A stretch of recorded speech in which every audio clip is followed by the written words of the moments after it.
dear Vice Rector, dear audience. So my topic is competition law in the digital age. It's of course a huge topic, so I will give you rather a potpourri of what's going on, what are the research questions, and actually Nina's presentation would have been an excellent introduction to my topic as well. I would have even used a handset myself. So I'm going to discuss of the, so to say, challenges digitalization creates for the traditional competition law analysis.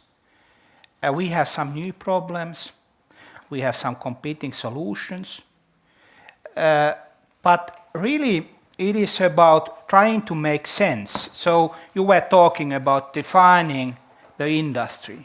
Nina was talking about defining the industry, you know, the traditional way you look at the production processes and the products, etc. We, competition lawyers, we talk of relevant markets, right? We put things in boxes and you look at products that are competing with each other and then you analyze it. But it's traditionally, even if it's dynamic, it's more static than what we see in this kind of digital disruption where many things are changing and we need to understand it in a sense whether there are, so to say, permanent market power situations that need to be addressed, whether there are societal problems that need to be addressed. And I can skip this, there are only bad definitions for digital markets, and this is just one because it's something that really cannot be defined because it varies from market to market and product to market. You can say, you know, crossly speaking, you have new digital products, software industries, etc., and then digitalization is more or less disrupting many industries. So this is one way of looking at, for instance, production processes, etc.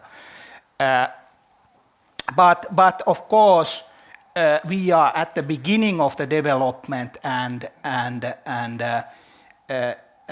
we've seen also only the tip of the iceberg. And of course, there are winners and losers, like Kodak was mentioned, that had a dominant position for decades, and then out of sudden, or not out of sudden, but as it became redundant, right? The product became redundant, and this makes a kind of analysis difficult.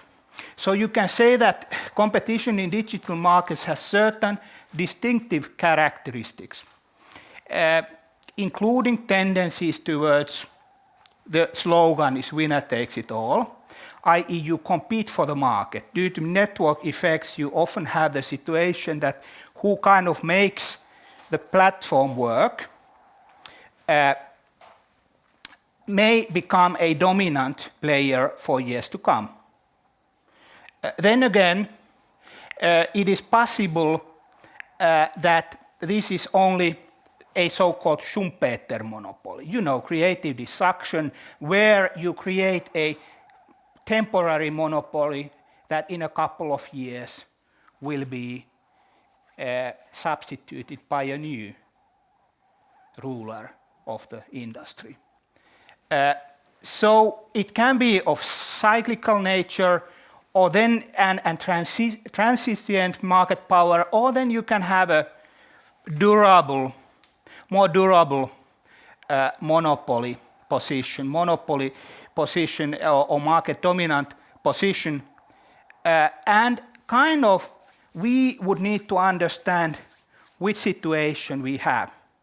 And that is kind of the key challenge we face in application of competition law in these markets. We know that the possibility of becoming dominant player creates a great incentive for innovation on the one hand. On the other hand, a durable dominant position may create a blockade situation, a hinder for others to enter the market. So kind of my triangle, everyone has a triangle, this is kind of for you, as I assume you have not studied competition law, what we are talking about in very simplistic ways, we have prohibition of cartels, price fixing, abuse of dominant position, i.e. a big player that can prevent others from entering the market or have onerous contract terms being imposed on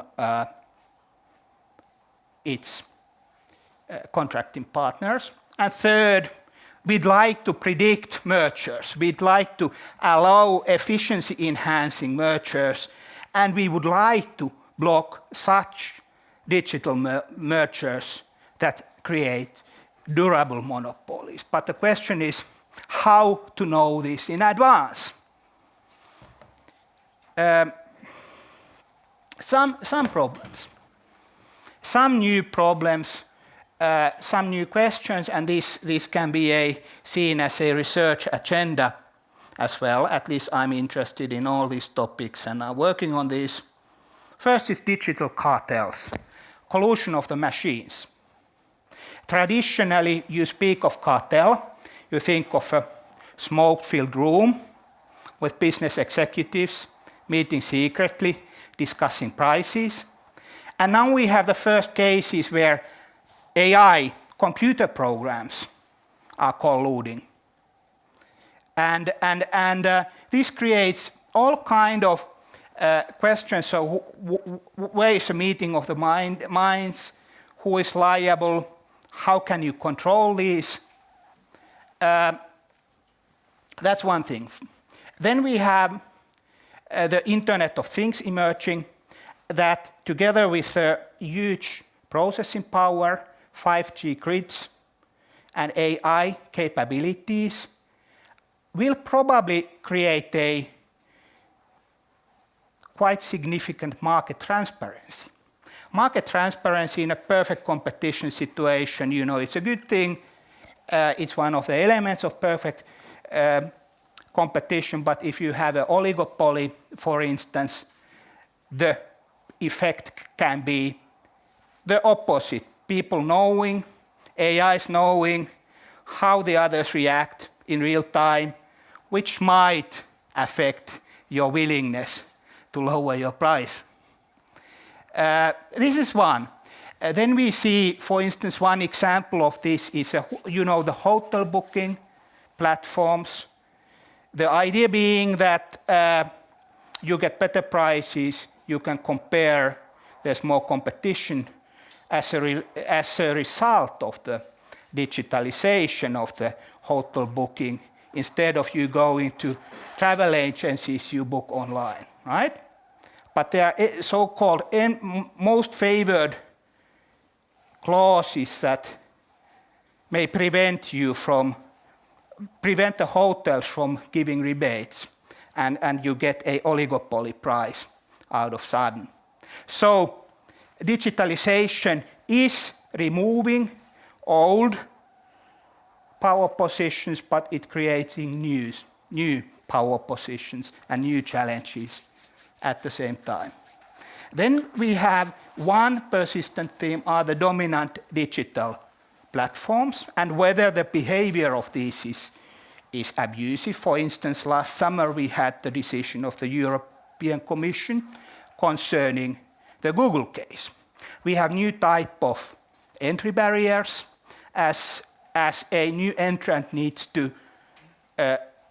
enter the market at all sides of the market.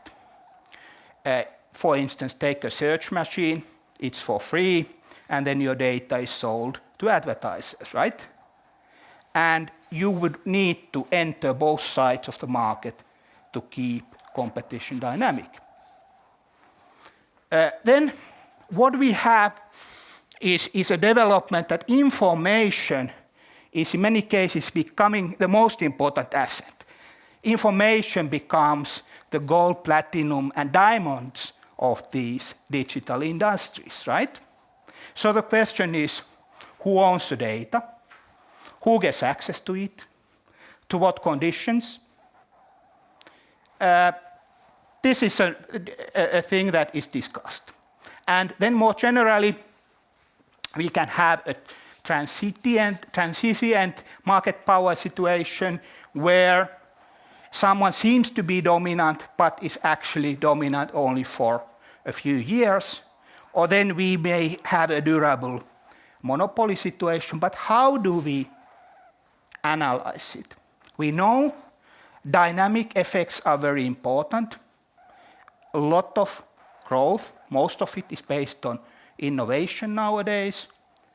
But we don't have very good tools to predict the outcomes. So this is one research topic.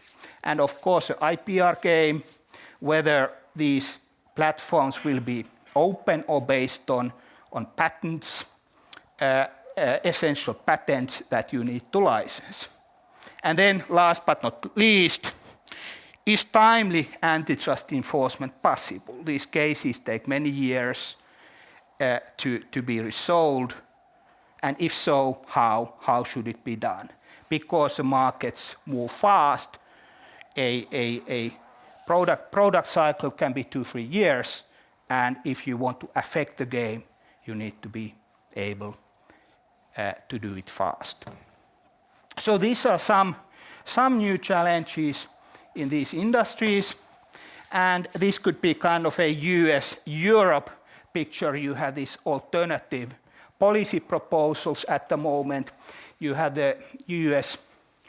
This is a thematization of the topic, but not too far from the actual situation. We have the American position, which is kind of based on a laissez-faire approach. Don't intervene in these digital markets, because basically you create a mess. You don't know what might happen. If you intervene, you may deter innovation. Market will be different by the time you have found all the evidence, you have analyzed the case, and you are taking action, so it is already a historical situation. And anti-competitive harms to the market will be short-lived anyway. This is kind of the American antitrust policy in digital markets outside of cartels is based more or less on this policy proposal. Then we have the European policy proposal, a so to say pro-enforcement alternative that says that be careful, but you need to fight durable enough monopolies, but do it with caution. This ideology is seen, for instance, in the Google decision, the idea is you look at the incentives to innovate for both the incumbent and its challengers. And you take seriously the innovation blocking and entry preventing activities. And this is very complicated, but something being very complicated does not necessarily mean that it's not worthwhile doing. Last but not least, but there the jury is still out there.